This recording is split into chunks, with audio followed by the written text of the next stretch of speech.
Washington, the McLaughlin Group, the American original. For over 3 decades, the sharpest minds, best sources, hardest talk. Issue 1, Hail to the Chief.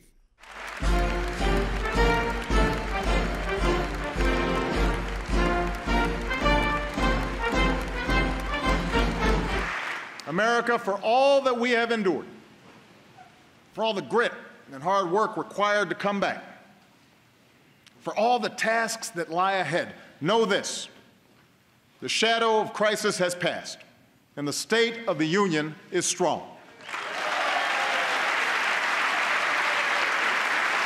With a growing economy, shrinking deficits, bustling industry, booming energy production, we have risen from recession freer to write our own future than any other nation on earth. President Obama delivered his 6th State of the Union address, urging an ambitious program of middle-class economies to the new Republican majorities in Congress. The Democratic president went big, bold, and liberal. Just watch how 38-year veteran of the Senate, Republican Orrin Hatch, reacted to the president's tax plans. And let's close the loopholes that lead to inequality by allowing the top 1% to avoid paying taxes on their accumulated wealth. We can use that money to help more families pay for child care and send their kids to college. The midterm elections were disastrous for Democrats. Republicans now hold majorities in both houses, the Senate and the House. Question: in light of the GOP majority, are the president's tax proposals serious policies or unserious posturing?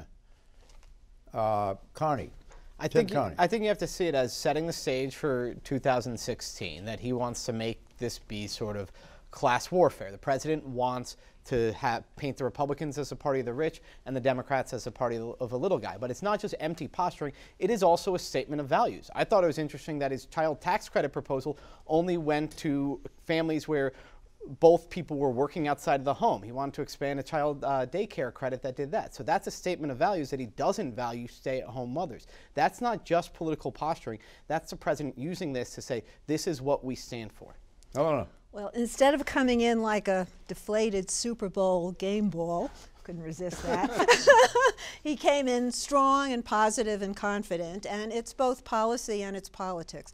There are some aspects he may get. I think Speaker Boehner said he's open to child care tax credit, and the president really turned the tables on the Republicans by calling for a tax cut on the middle class, and this is generally Republican turf. And what the president called for, child care, daycare, community college, raising the minimum wage, these are all policies that are very popular among ordinary, regular Americans that are out there. And I think it really puts the Republicans on the defensive. There may be some parts that they'll pass, but it's, as Tim said, it's mostly about setting the stage for 2016. And the economy is now strong enough that you've got Republicans playing on Democratic turf, talking about closing the wealth gap and talking about economic inequality. So we're in for some very fascinating debates. Was this speech not so much starting a dialogue with Republicans, but starting a dialogue with the Democrats? I think that's right. I thought it was interesting. I think the cameras were panning a lot to Elizabeth Warren during the speech, and that was a recognition on the part of the producers that yes, this is much more on the Elizabeth Warren style of policies than it is with Hillary Clinton. So I think the president is doing two things. Number one, he is outlining his ideological viewpoint, actually, and to be fair to him, in a very honest way. The expansive state, taking childcare, college, retirement, across these range of issues, but at the same time, actually anchoring, I think, the Democratic Party as he comes towards the end of his presidency on the left. So, you know, it was a big, bold liberal speech, as you said. Did you see anything in there that explained why the Democrats are losing working class citizens and followers? No, frankly. What I did see in that, however, was the best speech that I've seen him give, period, full stop. It was a brilliant speech as a speech. The substance is a whole other matter. The problem with what he was talking about is it doesn't address what is happening in this country, which is the erosion of the quality of work. It's not just the quantity of work. You have today, if you take in people who are involuntary part-time workers, and you count them as what they really are, they're sort of half employed, the real unemployment rate is about 11.2% according to the government. The economy is very weak, and he's got to find some ways to improve the economy. He had a lot of good programs in a situation in which you get past the issue of employment, but to my mind, employment and good employment is the key to everything. Okay, the president also demanded money for infrastructure, which he says is crucial to America's economic well-being. 21st century businesses need 21st century infrastructure, modern ports and stronger bridges, faster trains, and the fastest internet. Democrats and Republicans used to agree on this. So let's set our sights higher than a single oil pipeline. Question, isn't the Keystone XL pipeline eligible? Isn't it infrastructure spending? Mr. Carney, Tim.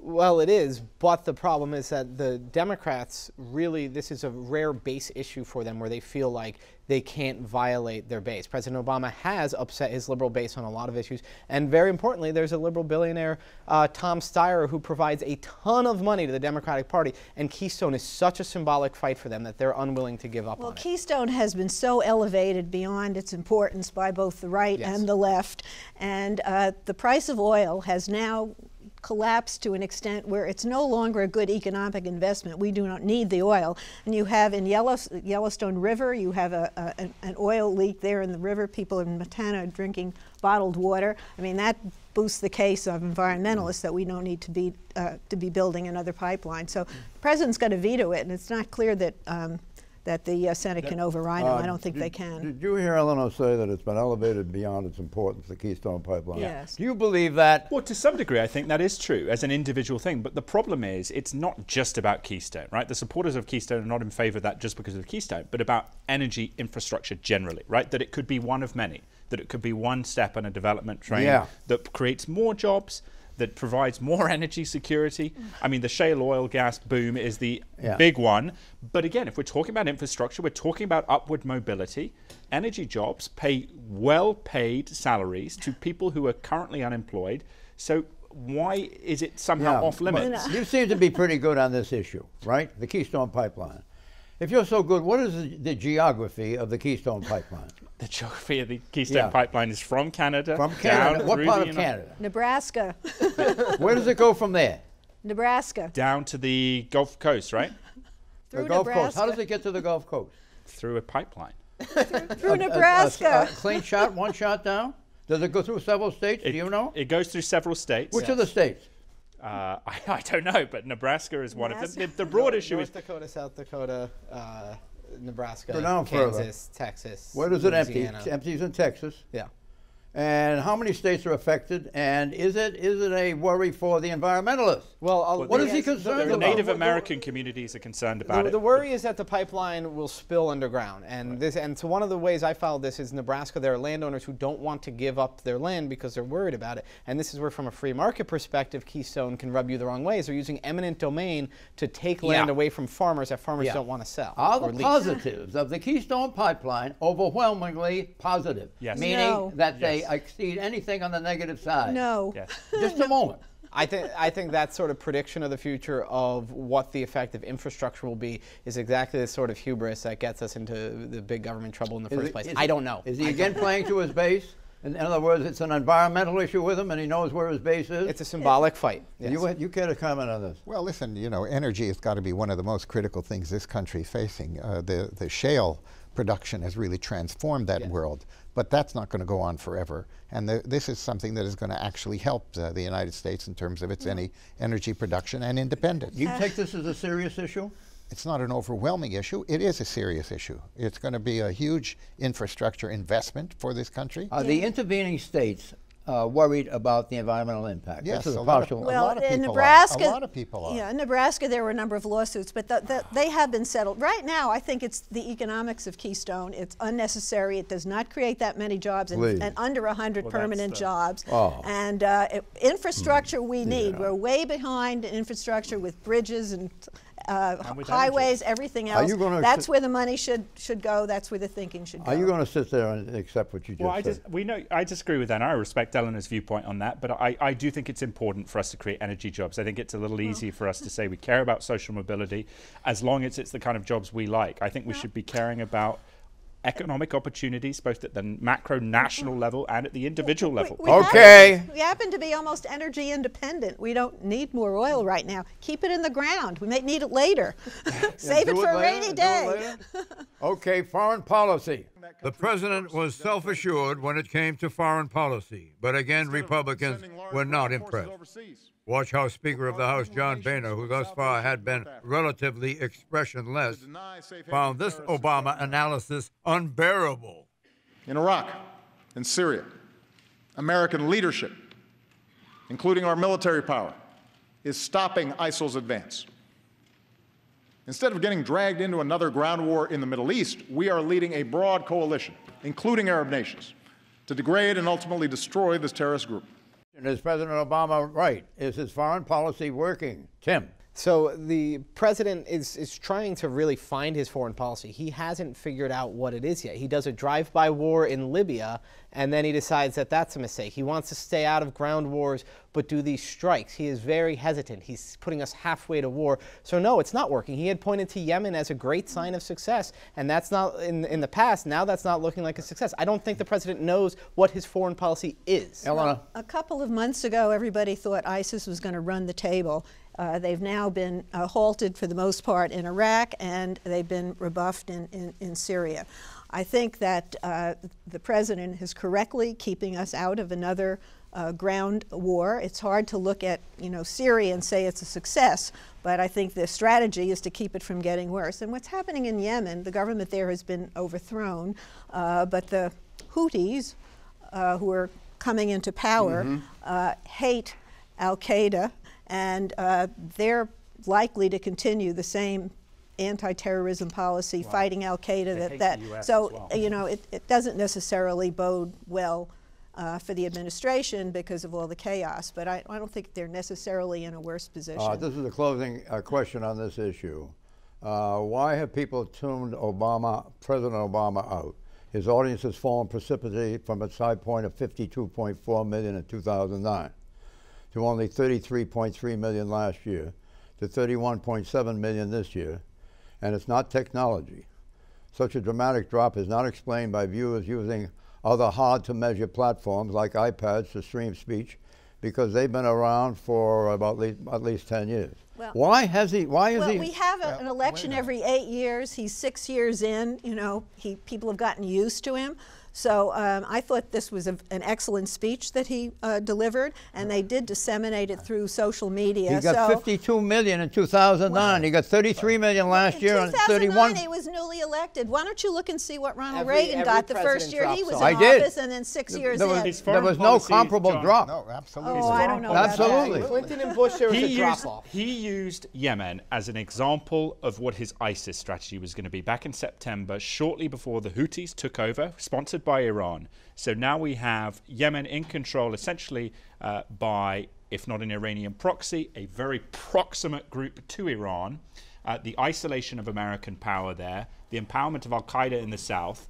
And so we're in a world of trouble. And the president thinks this is a celebratory. He said that Yemen was good.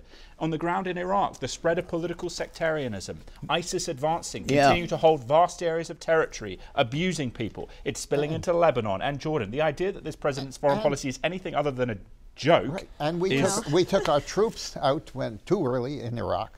We did not stand behind what we said we would do if Syria got engaged in the way it was. Our credibility in that part of the world is virtually eliminated. I haven't heard anybody offer any credible solution other than what the president is doing. Everybody talks tough, but nobody seems to have any better ideas. Empower the Sunni tribes. Have you offered a credible solution to the president? You heard what the lady said. I'm in Pat Buchanan's chair, so I'll say let's not get involved in wars that we're not ready to win and fight. Issue 2, ransom calculus.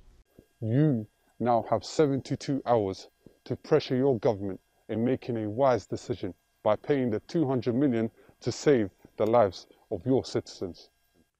$200 million. The ransom demanded by Japan by ISIS, the Islamic State of Iraq and Syria, also known as ISIL, the Islamic State of Iraq and the Levant. The terror group warned that failure to pay would result in the execution of 2 Japanese hostages. The $200 million figure is carefully chosen. It is exactly the same amount committed by Japanese Prime Minister Shinzo Abe to underwrite the campaign against ISIS. Last year, ISIS videotaped its beheading of at least 50 hostages, including 3 Americans. The family of one such American, James Foley, was ordered by the U.S. government not to pay a 100 million euro ransom, about $116 million, which his mother, Diane Foley, and her family wanted to do. Mrs. Foley spoke to CNN's Anderson Cooper about the ransom. We were told we could not raise ransom, that it was illegal, we might be prosecuted. We were told that our government would not exchange prisoners, would not do a military action. So we were just told to trust that he would be freed somehow, miraculously. And he wasn't, was he? This behavior is not unique to ISIS. Terrorist groups of all ideologies have always relied on ransom money to fund their terror. But today, jihadist groups like ISIS and Al-Qaeda use videotaped executions as an added means of extortion, and they've profited from this gambit. Multiple reports suggest many nations, including France and Germany, have paid tens of millions of dollars in ransoms to recover their citizens. Why is ISIS so concerned about ransom? Tim? They are acting like a country. I mean, people don't like calling them a state, but they're sort of like a state. They operate roads and towns and that sort of thing, and they don't have much of an economy. So they need to... They've got a cash flow problem. They have a cash flow problem, and they see the symbolic value with regard to the $200 million vis-a-vis. What does it get most of its money from? Well, they actually have a good cash situation, but they've got a lot of money from capturing banks and taking control. They get How some about money selling oil? Selling oil is one of it. That's the biggest number. But they also get money from alternate sources, private donors. The group are, capable, but the ransoms also serve a propaganda advantage in the sense of being able to advertise to people, come and join our cause. We're taking on the West. We're in control. They're on their knees, etc., etc. Oil prices are plunging. That's their problem. Boy, I'll say they are plunging. It is the biggest drop in oil prices that we have seen in our lifetimes in such a short period of time, and having a huge effect on that whole area. Frankly, a huge effect on our economy, because we are saving a lot of money for a lot of people because oil prices are so much lower, and they may stay that way for quite a while. That footage you showed is really chilling, of the beheadings and people awaiting their fate. Mr. Foley's mother is correct when she says that under U.S. law, they would have been vulnerable to prosecution if they had tried to ransom their son. I doubt that any jury would have carried out any punishment, but that is the policy of the U.S. government, because if you give ransom, you only encourage more. And the Germans love to. And so far, we're and the Japanese have apparently paid ransom in the past. I think this time, they haven't. But the problem is, it's not just saving someone. It's a deferred death payment, right? You are paying for someone else to die, because they will use that money to go and, as we've seen in the video. But if it's your loved one, you're willing to tweak the law a bit. And that's why I'm not going to criticize Diane Foley, but the government has to take that. Yes, the government knows that if you stop the payment of money, you will reduce the incentive to kidnap these people. That's a huge issue for a country like the United States. Here's what I have here. Should internet firms be legally prohibited from helping to publicize ISIS killings by letting their services be used in netcasting, pleading hostages, and beheadings? You follow me? Is it a form of enemy propaganda? We have freedom of speech in this country, but I would say that everybody ought to, out of decency, not carry that propaganda. I mean, I don't even know if I would show the B-roll clips that you're showing there of some of this. If it is carrying their propaganda on TV over the internet, I think that is helping them, and I think out of decency you ought to avoid it. Because of the First Amendment, I don't think legally you can prevent it. I thought seriously about putting that up. And I decided to go with it because it's been on so many times before. Maybe there is a built-in resistance. You've got to show people what they're like. Boko Haram, Al-Qaeda in the Arabian Peninsula, ISIS. You have to show people that it's a battle of ideas, right? And if you don't, and how as much serious as are their financial problems? Actually, ISIS is in good shape. They're the most well-heeled terrorist group that we've ever known. Yeah. Issue 3, the universe comes to Florida. This Sunday, the 2015 Miss Universe pageant will arrive in Doral, Florida, adjacent to Miami. The pageant was acquired in 1996, 19 years ago, by real estate mogul Donald Trump. The gathering ladies will be judged on their 1, beauty, 2, intellect, and 3, quote, plans for making a positive difference in the world, unquote. The city of Doral believes the pageant will reap long-term economic benefits from hosting Miss Universe. It's costing $2.5 million. But some insist that beauty pageants are a sexist anachronism. Here's what Sally Alexander, who protested the 1970 Miss World competition, told the BBC last year. Our argument was with, why do you have to be beautiful and, looked at like this before you get noticed as a woman? Sally Alexander's protest was certainly noticed, especially by Bob Hope, who hosted the 1970 competition at London's Royal Albert Hall. Today, beauty pageants remain controversial. In 2013, the Miss World competition in Bali, Indonesia, was met by protests from Islamic fundamentalists. Question, do beauty pageants have a place in the 21st century? Eleanor Cliff. They seem a little anachronistic, but they really have modernized it, and some of these women are really formidable. Not only are they beautiful to look at, they have brains, and they do have causes they care about. So I'm not ready to write off the beauty pageants. I think they're here to stay. What do you think, Bart? I think the exhibitionism of women in that particular form is absolutely not something I would support, unless it takes place in my living room, in which case you're all invited. I mean, it's been a part of American entertainment really for so long. I don't think it has the demeaning dimensions of it. Well, we have all kinds of contests. We have rodeos, we have pie eating contests. I have a list here. The Iditarod, we have muscle building competitions, athletic contests of all kinds. Beer pong. So you have no problem with? No, I think if people want to watch it, fine. It's not something I'll be watching, but well, are you too high-minded? No, no, I don't mean that. I just mean I wouldn't find it interesting. You would not? No, it took me a while to get into American football because I hadn't grown up watching that, right? And so that shocks people. But it's up to the individual. Well, if the women want to participate, if the event wants to happen in Doral, let people do that. Oh, let me try this out on you. Miss Universe and international relations. Look at this photo. It was taken as the Miss Universe contestants arrived in Doral. The lady on the left is Miss Israel, and the lady in the middle is Miss Lebanon. This sparked uproar in Lebanon, where Israel is quite unpopular. And so, Miss Lebanon issued a rather unconventional apology, quote, "Since the first day of my arrival to participate in Miss Universe, I was very cautious to avoid being in any photo or communication with Miss Israel, who tried several times to have a photo with me. I was having a photo with Miss Japan, Miss Slovenia, and myself. Suddenly, Miss Israel jumped in, took a selfie, and put it on her social media," unquote.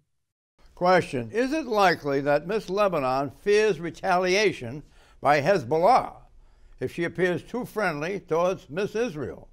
What? Yes, I think that's exactly. I think she's already been condemned and really trashed in her home country when they saw this selfie come out there. So that just tells you how, in a sense, how intense the hostility is towards Israel. If she is seen as legitimizing Israel, then she better watch out. Any particular contact with Israelis or with Israel is absolutely condemned in most of the Arab world. You think the Olympics is far more nationalistic in overtone than this kind of a contest? Oh, no, of course, this is, look, the Olympic tradition is something that has been around for a very long time and is a very unique and widely accepted kind of, shall we say, presentation of countries' abilities and talents.